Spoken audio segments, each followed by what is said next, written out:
them.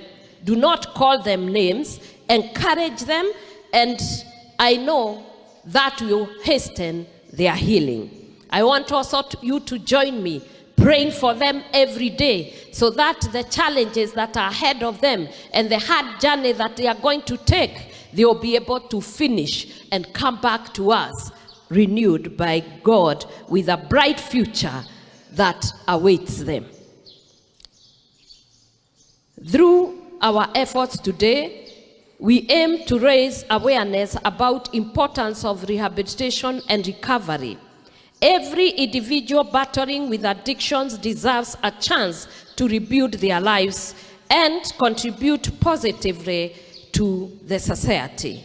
As we stand united in this noble cause, let us remember that transformation is possible. Let us strive to create a society where compassion and understanding replaces judgment and stigma.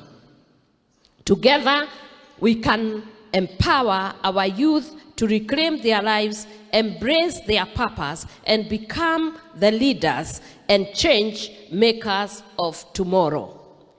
As I conclude, we move forward. Let us remember that our fight against drug abuse extends beyond this event. It demands an enduring commitment, comprehensive education, preventive measures, and widespread access and quality treatment in the rehab services. Let us lift, restore, and dignify our boy children. Thank you, and may God bless you.